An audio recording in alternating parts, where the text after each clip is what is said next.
TDP మూడో లిస్టులోనూ ముగ్గురు seniors కు లైన్ క్లియర్ కాలేదు. ఈ ముగ్గురులో ఇద్దరు సీట్లపై తీవ్ర తర్జన భర్జన కొనసాగుతుండగా మరో సీనియర్ కు ఎక్కడా ఛాన్స్ దక్కే పరిస్థితి కనిపించట్లేదు. నిన్న మొన్నటి వరకు రాష్ట్ర రాజకీయాల్లోనూ వారి సొంత జిల్లాల్లోనూ మకుటం లేని మహారాజుల్లా రాజకీయాలు చేసిన ఆ ముగ్గురి పోటీపై ఎందుకింత సస్పెన్స్?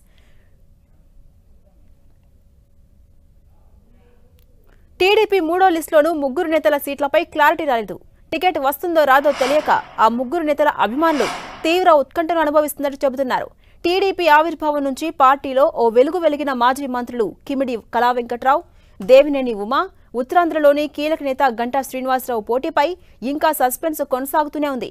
ముఖ్యంగా ఉత్తరాంధ్రలో బడా నేతలైన కళ, గంటా పోటీపై క్లారిటీ లేక వారిద్దరి పేర్లు ఒకే నియోజకవర్గానికి పరిశీలిస్తూ ఉండడంతో ఎవరికి బెర్తు ఇస్తారో ఎవరికి ఎర్తు పెడతారో తెలియట్లేదు.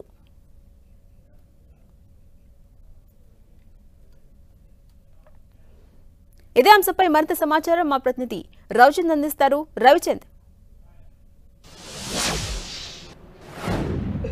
ఝాన్సీరాణి, ముఖ్యంగా ముగ్గురు సీనియర్ నేతలకు సంబంధించి కూడా ఏం జరుగుతుందో తెలియని పరిస్థితి అయితే కనిపిస్తుంది. అయితే ఇక్కడ దేవినేని ఉమాకైతే పూర్తిగా దారులు మూసుకుపోయాయని చెప్పుకోవచ్చు. ఎందుకంటే ఆ జిల్లాలో ఖాళీగా ఉన్న 2 సీట్లు కూడా వేరే వ్యక్తులకు కేటాయించారు. మైలవరంలో తన సుదీర్ఘకాలం ప్రాతినిధ్యం వహించిన మైలవరాన్ని సిట్టింగ్ ఎమ్మెల్యే వసంత కృష్ణప్రసాద్ కేటాయించారు. పెనమలూరుని బోడెప్రసాద్ కేటాయించారు. ఉమ్మకైతే ఇక్కడ దారులు మూసుకుపోయినాయి అని చెప్పుకోవచ్చు. అయితే ఏం చేయాలా, భవిష్యత్ కార్యాచరణపై ఉమ్మ కూడా అనుచరులతో చర్చిస్తున్నారు. మరోవైపు ఉత్తరాంధ్రకు సంబంధించి కీలక నేతలు కళా వెంకట్రావు 1985-87 సమయంలోనే హోంమంత్రిగా పనిచేశారు. ఎన్టీఆర్ కూడా సన్నిహితుడు, పార్టీ వ్యవస్థాపక సభ్యుడిగా ఉన్నారు. ఆయన హెచ్చర్ల అంతకుముందు పూర్వం ఉనుకూరు నుంచి కూడా ఆయన ప్రాతినిధ్యం వహించారు. టీడీపీ తరఫున రాజ్యసభకు కూడా వెళ్ళారు. ఆయనకి టీడీపీలో ఒక కీలక వ్యక్తిగా పేరు ప్రఖ్యాతులు ఉన్నాయని చెప్పుకోవచ్చు. అదీగాక తూర్పు కాపు సామాజిక వర్గంలో ఒక పెద్ద మనిషిగా పేరుంది. కానీ హెచ్చర్ల నియోజకవర్గంలో మొదటి 2 జాబితాల్లో ఆయనకు చోటు దక్కకపోయేపాటికి 3వ జాబితాలన్నా చోటు దక్కుతుందనే ఆశాభావంతో ఆయన ఎదురు చూశారు. కానీ 3వ జాబితాలో కూడా ఆయన పేరు రాలేదు. అయితే కొంత టెన్షన్గా ఆయన అనుచరులు అయితే టెన్షన్ పడుతూ ఉన్నారు. ఎందుకంటే కళా వెంకట్రావుకి అవకాశం ఇస్తారా పోటీకి, ఈసారి అవకాశం ఇవ్వరా అనే ఉత్కంఠ అయితే ఉత్తరాంధ్రలో కొనసాగుతుంది. అయితే అదేవిధంగా చూసుకుంటే గంటా శ్రీనివాసరావు కూడా ఆయన వెయిట్ చేస్తున్నారు. గతంలో విశాఖ నార్త్ నుంచి ఆయన ఎమ్మెల్యేగా ఉన్నారు. కానీ గత 4 సంవత్సరాల నుంచి ఆయన నియోజకవర్గాన్ని కావచ్చు పార్టీని పెద్దగా పట్టించుకున్న దాఖలాలు లేవు.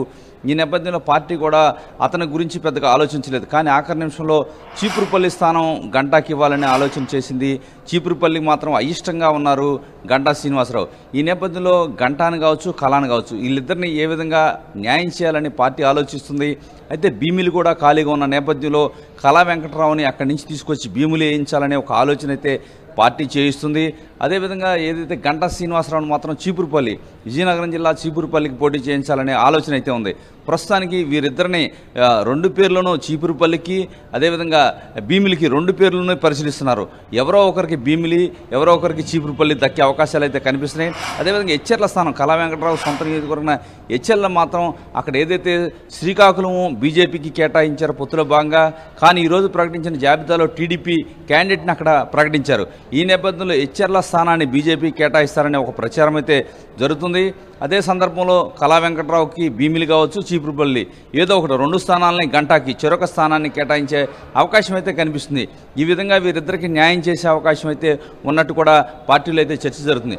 అదేవిధంగా చూసుకుంటే దేవినేని ఉమా సుదీర్ఘకాలం జిల్లాని శాసించారు. జిల్లా రాజకీయాలని 1999లో ఆయన మొదటగా నందిగామ నుంచి గెలిచారు.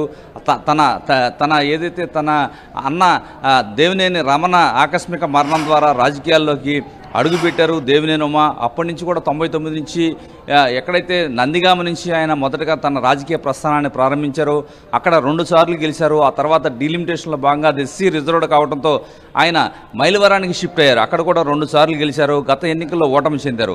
ఆ ఓటమి చెందినప్పటి నుంచి కూడా దేవినేని ఉమకి రాజకీయంగా అన్నీ కలిసి రావట్లేదని చెప్పుకోవాలి. ఎందుకంటే అనేక ఏదైతే అప్పటి వరకు కూడా జిల్లాలో ఏకఛత్రాధిపత్యంగా నేతలందరిపై పెత్తనం చేసి అదేవిధంగా ఒక జిల్లాని ఒక గాడిలో పెట్టిన పేరు ప్రఖ్యాతులు అయితే దేవినేని ఉమ సంపాదించుకున్నారు. జిల్లాలో ఏ చిన్న కార్యకర్తకు ఆపదున్నా కూడా దేవినేని ఉమ అక్కడ వాలతారనే పేరు కూడా ఉంది. రోజు అన్ని నియోజకవర్గాలని కవర్ చేస్తూ ఉంటారు. అటువంటి దేవినేని ఉమకి ఇక్కడ సీటు రాలేదనేది కొంత చర్చనీయాంశంగా మారింది. ఎందుకంటే వసంత కృష్ణప్రసాద్ ఎవరైతే గత 5 ఏళ్లుగా ఎవరి మీద అయితే దేవినేని ఉమ పోరాటం చేశారో ఆ వ్యక్తి తెలుగుదేశం పార్టీలోకి వచ్చి సీటు సంపాదించుకున్నారు. ఇప్పుడు ఉమ కనుక పార్టీలో కొనసాగి పనిచేయాలంటే ఆ వ్యక్తి గెలుపు కోసం, వసంత కృష్ణప్రసాద్ గెలుపు కోసమే దేవినేని ఉమ పనిచేయాల్సి ఉంటుంది. ఇది కొంత దేవినేని ఉమ జీర్ణించుకోలేని పరిస్థితి మనకి కనిపిస్తుంది. ఆయన అనుచరులంతా కూడా దేవినేని ఉమపై ఒత్తిడి తీసుకొస్తున్నారు. ఎట్టి పరిస్థితుల్లో కూడా కష్టపడే కార్యకర్తలకు అన్యాయం చేస్తున్నారని ఆయన అనుచరులు అభిప్రాయపడుతున్నారు. అయితే ఇప్పుడు మనకు అందుతున్న సమాచారం ప్రకారం దేవినేని ఉమ కూడా ఈ సాయంత్రం ఎన్నికల ప్రచారం ప్రారంభించాలని ఆయన అనుచరులు ఆయన మీద ఒత్తిడి తీసుకొస్తున్నారు. జక్కంపూడి కాలనీ అని బలమైన ప్రాంతం, దేవినేని ఉమకు పట్టున్న నియోజకవర్గంలో ఉన్న ఒక ప్రాంతానికి ఎన్నికల ప్రచారానికి సాయంత్రం వెళ్తారనే ఒక ప్రచారం జరుగుతుంది. ఈ విధంగా దేవినేని ఉమ ఏదైతే పార్టీ అధినేతకు చాలా లాయల్గా ఉంటారు, పార్టీ అధినేత ఏది చెప్తే అది పాటిస్తారు, పార్టీకి చాలా విశ్వసనీయ వ్యక్తిగా ఆయన భావిస్తుంటుంది పార్టీ కూడా. ఈ సందర్భంలో కార్యకర్తల ఒత్తిడికి తలొగ్గి ఆయన ఎన్నికల ప్రచారానికి వెళ్ళి, అంటే ఒక ఎన్నికల ప్రచారానికి వెళ్తున్నారని చెప్తున్నారు. ఒకవేళ వెళ్తారా లేదా అనేది కూడా చూడాల్సి ఉంది. ఏదేమైనా ఈ ముగ్గురు నేతలు, మీరు చెప్పిన ముగ్గురు నేతలు కూడా కొంత పార్టీలో కొంత ఇంకా వారి భవిష్యత్తు గురించి కొంత చూడాల్సిన అవసరం ఉంది. వారిద్దరికైతే ఉత్తరాంధ్రకు చెందిన కీలక నేతల గంట, అదేవిధంగా ఏదైతే కళా వెంకటరావు, వీరిద్దరికీ అయితే కొంత ఆశలు సజీవంగా ఉన్నాయని చెప్పుకోవచ్చు. దేవినేని ఉమకు మాత్రం అన్ని దారులు మూసుకుపోయినట్టు మనం భావించాల్సి ఉంటుంది. అందుకే దేవినేని ఉమ ఏం చేయబోతున్నారు, ఎందుకంటే ఇంకా పార్టీ అధినేతను ఒక మాట కూడా అనరు, పార్టీని దూషించరు, పార్టీ ఏది చెప్పినా ఆయన వింటారనే పేరుంది. అయితే ఇప్పుడు ఏం చేస్తారు, ఎందుకంటే గత 5 సంవత్సరాలుగా జగన్మోహన్ రెడ్డి ప్రభుత్వంపై అలుపెరగని పోరాటం అయితే దేవినేని ఉమ చేశారు. ఈ నేపథ్యంలో ఇప్పుడు ఉమ ఏం చర్యలు తీసుకోబోతున్నారు, తన అనుచరులు ఏం చెప్తున్నారు, ఒకవేళ అనుచరులు కనుక ఒత్తిడి తీసుకొస్తే ఒకవేళ ఆయన ప్రజల్లోకి వెళ్ళబోతున్నారా ఏంటనేది కొన్ని ప్రశ్నలు అయితే తలెత్తున్నాయి. పార్టీ కూడా ఇప్పుడు వరకు ఉమని బుజ్జగించేందుకు ఎటువంటి ప్రయత్నం చేయలేదు. ఎందుకంటే ఉమ ఆ అవకాశం కల్పించరు, పార్టీ అధినేత ఏ నిర్ణయం తీసుకున్నా కట్టుబడి ఉంటారని చెప్పి ఎప్పుడు ప్రకటిస్తూ ఉంటారు. ఈ నేపథ్యంలో పార్టీ ఎటువంటి, ఒకవేళ చంద్రబాబు అన్న పిలిచి ఉమనతో మాట్లాడతారా, ఎందుకంటే పార్టీలో అందుతున్న సమాచారం ప్రకారం దేవినేని ఉమకి ముందునే పిలిపించి చంద్రబాబు చెప్పారని కూడా ఒక ప్రచారం జరుగుతుంది. ఈ నేపథ్యంలో ఒక ఆంధ్రాలో ఏదైతే కృష్ణా జిల్లాలో, ఉమ్మడి కృష్ణా జిల్లాలో దేవినేని ఉమ వ్యవహారం కొంత చర్చనీయాంశంగా మారింది. Right, thank you Ravichand.